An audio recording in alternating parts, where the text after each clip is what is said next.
एक पुरस्कार मला वाटतं राजकीय धुरंधर असे 6 पुरस्कार आम्ही सगळ्या कार्यकर्त्यांना देत आहोत। त्या निमित्तानं आम्ही आज 10 तारखेला एक मोठं आंदोलन आपण नागपूरला करतो आहे 6 जूनला। 14 तारखेला आम्ही प्रत्येक महाराष्ट्रात प्रत्येक मंत्र्याच्या घरासमोर कर्जमाफी असेल, दिव्यांगांचे 600 रुपये मध्ये MRGSवर काम करणाऱ्या मजुराला 200 रुपये मजुरी होती आणि 25 मध्ये 300 आहे, म्हणजे 10 वर्षात फक्त 100 रुपये वाढले। मजुराची मजुरी 10 वर्षात ज्या प्रमाणात वाढली त्याच प्रमाणात भावही वाढले। दोनही सारखंच आहे, दोघांचंही मरण आहे, शेतकऱ्याचं आणि MRGSवर काम करणाऱ्या मजुराचं। मुळात आम्ही जे मुद्दे हाती घेतलेले आहे ते अशी अतिशय कष्टकरी, कामकरी आणि जे मेहनतीनं जगतं कामामध्ये 2 तारखेपासून आम्ही अजितदादांच्या बारामतीवर धडकणार आहोत। तिथं आम्ही त्यांचा अर्थसंकल्प वाचून दाखवणार। त्या दिव्यांगांसाठी काय आहे, सामान्य माणसासाठी काय आहे। 7 लाखाच्या बजेटमध्ये, 7 लाख कोटीच्या बजेटमध्ये दिव्यांगाच्या आणि शेतकरी मजुरांच्या वाट्याला शून्य आलेला आहे, भोपळा आलेला आहे। म्हणजे ज्या योजना आपण शेतकऱ्याच्या वाचतो आहे त्या 7 ते 10 कामगार असेल या सगळ्यांसाठी आम्ही पाहतोय बजेटमध्ये गेल्या 75 वर्षापासून अशी अवस्था आहे।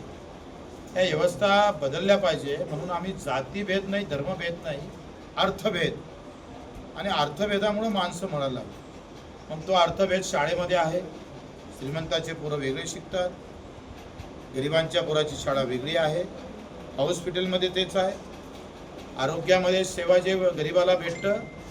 14 तारखेला आम्ही प्रत्येक महाराष्ट्रात प्रत्येक मंत्र्याच्या घरासमोर कर्जमाफी असेल, दिव्यांगांचे 600 रुपये 6000 रुपये मानधन असेल, मजुराचा। तर मी काल मजुराची माहिती घेतली तर 2017 MRGSवर काम करणाऱ्या मजुराला 200 रुपये मजुरी होती आणि 25 मध्ये 300 आहे, म्हणजे 10 वर्षात फक्त 100 रुपये वाढले। मजुराची मजुरी 10 वर्षात ज्या प्रमाणात वाढली त्याच प्रमाणात भावही वाढले। दोनही सारखंच आहे, दोघांचंही मरण आहे, शेतकऱ्याचं आणि MRGSवर काम करणाऱ्या मजुराचं पण। मुळात आम्ही जे मुद्दे हाती घेतलेले आहे ते अशी अतिशय कष्टकरी, कामकरी आणि जे मेहनतीनं जगतं, कामाशिवाय त्यांचं पोट भरत नाही, अशा लोकांच्या सगळ्या महत्त्वाचे मुद्दे घेऊन आम्ही हे लढाई लढतो आहे। तिथं आम्ही त्यांचा अर्थसंकल्प वाचून दाखवणार। त्या अर्थसंकल्पामध्ये मजुरासाठी काय ठेवलं, शेतकऱ्यासाठी काय आहे, दिव्यांगांसाठी काय आहे, सामान्य माणसासाठी काय आहे। 7 लाखाच्या बजेटमध्ये, 7 लाख कोटीच्या बजेटमध्ये दिव्यांगाच्या आणि शेतकरी मजुरांच्या वाट्याला शून्य आलेला आहे, भोपळा आलेला आहे। म्हणजे ज्या योजना आपण शेतकऱ्याच्या वाचतो आहे त्या 7 ते 10 ते 15 हजार कोटीच्या वरती जात नाही। मजुरासाठी तर काहीच नाही। कामगार असेल या सगळ्यांसाठी आम्ही पाहतोय बजेटमध्ये गेल्या 75 वर्षापासून अशी अवस्था आहे। या व्यवस्था बदलल्या पाहिजे म्हणून आम्ही जातीभेद नाही, धर्मभेद नाही, अर्थभेद, आणि अर्थभेदामुळे माणसं मरायला लागली। मग तो अर्थभेद शाळेमध्ये आहे, श्रीमंताचे पोरं वेगळे शिकतात, गरिबांच्या पोराची शाळा वेगळी आहे, हॉस्पिटलमध्ये तेच आहे, आरोग्यामध्ये सेवा जे गरिबाला भेटतं आणि श्रीमंताला जे भेटतं याच्यामध्ये प्रचंड फरक आहे। आणि मग या सगळ्या गोष्टीवर आंदोलनाच्या माध्यमातून एक नवीन चळवळ आम्ही निर्माण करून पाहत आहोत। मला माहीत आहे का देशामध्ये जात, धर्म, पंथ या सगळ्या व्यवस्थेवर मीडिया असू दे का आमचे राजकारणी लोक असू दे, यांनी सगळ्यांनी व्यवस्थित एक IT सेल निर्माण करून कशा पद्धतीनं मूळ मुद्द्यापासून दूर हटवायचं याचं व्यवस्थित प्लॅनिंग सुरू आहे। तिथं आम्ही त्यांचा अर्थसंकल्प वाचून दाखवणार। त्या अर्थसंकल्पामध्ये मजुरासाठी काय ठेवलं, शेतकऱ्यासाठी काय आहे, दिव्यांगांसाठी काय आहे, सामान्य माणसासाठी काय आहे। 7 लाखाच्या बजेटमध्ये, 7 लाख कोटीच्या बजेटमध्ये दिव्यांगाच्या आणि शेतकरी मजुरांच्या वाट्याला शून्य आलेला आहे, भोपळा आलेला आहे। म्हणजे ज्या योजना आपण शेतकऱ्याच्या वाचतो आहे त्या 7 ते 10 ते 15 हजार कोटीच्या वरती जात नाही। मजुरासाठी तर काहीच नाही। कामगार असेल या सगळ्यांसाठी आम्ही पाहतोय बजेटमध्ये गेल्या 75 वर्षापासून अशी अवस्था आहे. या व्यवस्था बदलल्या पाहिजे म्हणून आम्ही जातीभेद नाही, धर्मभेद नाही, अर्थभेद, आणि अर्थभेदामुळं माणसं मरायला लागले.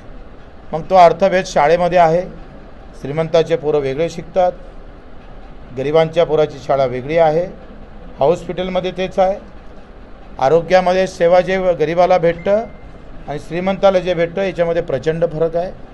आणि मग या सगळ्या गोष्टीवर आंदोलनाच्या माध्यमातून एक नवीन चळवळ आम्ही निर्माण करून पाहत आहोत.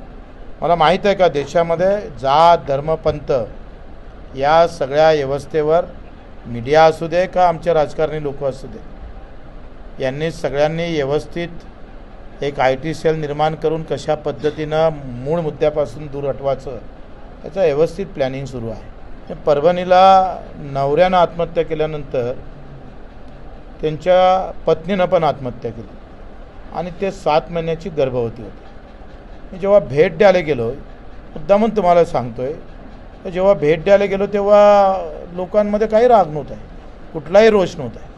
मी त्यांना विचारलं असतं का हीच जर आत्महत्या किंवा हा जर प्रकार जर जाती धर्माच्या नावाखाली झाला असता तर बच्चो गाव पेटले असते, आम्ही त्या आंदोलनात राहिलो असतो. आम्ही 2 दिवस या गावातून त्या गावात जाऊन जाती धर्माची लढाई मोठी केली असते. पण सरकारच्या या सगळ्या धोरणामुळं आज रोज शेतकऱ्याला फासावर जावं लागतं. मला हे मान्य आहे का काश्मीरच्या मध्ये जे काही सापडले त्याचं घर उद्ध्वस्त केलं, घरच काय त्याचे 10 चितळे करूया, पण या सरकारच्या धोरणामुळं 3.5 लाख शेतकरी मेले.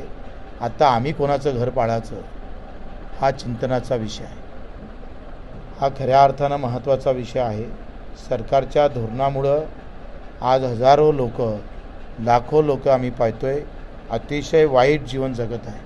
साधे घराचे प्रश्न मिटलेले नाही, शिक्षणाचे नाही, आरोग्याचे नाही, मजुराच्या मजुरीचे नाही, शेतीमालाच्या भावाचे नाही आहे. सरकारनं, भाजप सरकारनं जाहीरनाम्यात पहिलं लिहिलं होतं का लाडकी बहिणीचे 2100 करण. दुसऱ्या ओळीमध्ये लिहिलेलं आहे कर्जमाफी करेल. त्याच ओळीमध्ये असं लिहिलेलं आहे का सगळ्या MSPवर म्हणजे मालावर, शेतीमालावर MSPचे 20% अनुदान देणार, म्हणजे बोनस देणार. तर 20% बोनस म्हणजे सोयाबीनला 6000 द्यावं लागतं, कापसाले 9000 द्यावं लागतं आणि आमच्या तुरीला किमान 9000पर्यंत द्यावं लागतं. आता हे 20% अनुदान कधी देणार? त्याच्यात 13व्या नंबरच्या भाजपच्या जाहीरनाम्यामध्ये आहे का आम्ही GST जो आहे जो परतावा येईल तो खास करून सोयाबीन उत्पादक शेतकऱ्याला देईल. तर मला एक सांगा, छत्तीसगड आणि छत्तीसगडला लागून एक राज्य आहे, तिथे आपण धान उत्पादक शेतकऱ्याला बोनस देतो. केंद्र तिथलं राज्य देतं आणि केंद्र पण देतं.